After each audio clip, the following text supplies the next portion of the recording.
Talking about something seemingly simple but important to grasp, the concept of just how we hold the pick and what we're doing with our picking hand as we strum.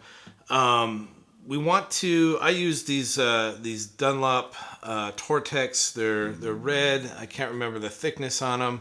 They're not a super thin, but they're not super stiff as well. And I kind of like that. It's probably a little bit more of the medium thin side of things. But this type of a pick, we're gonna hold it within our thumb and our first finger. Sometimes people like to put another finger on there, but what we want to do is make sure we have like the lower. I'd say if the pick was divided into thirds this way, we'd want to have the lower third for sure exposed. We don't want to be too creep up too much and not have much exposed there. If you can see that, we want to kind of back off and have the end of it free and clear to be strumming.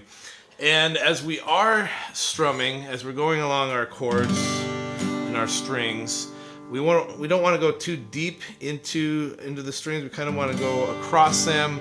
I've heard it said that it's just like holding a feather, if you were to take a feather and kind of wave it across the strings, if that's a helpful way for you to remember.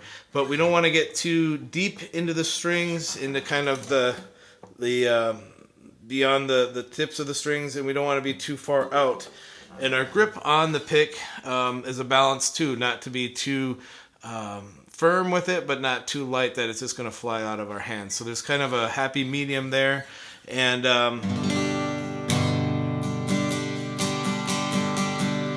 that kind of lower third of the pick there, if you can see that again, that's where our wear is going to be. And when that kind of starts to get too rounded, then we need to probably get a new set of picks to swap them out. I always like a fresh pick. It just seems to sound better. But that quickly, that end starts to kind of wear off and round off, and then you need to grab a new one. So experiment with that a little bit. Experiment with strumming, and just work on getting the right feel of the pick across the strings.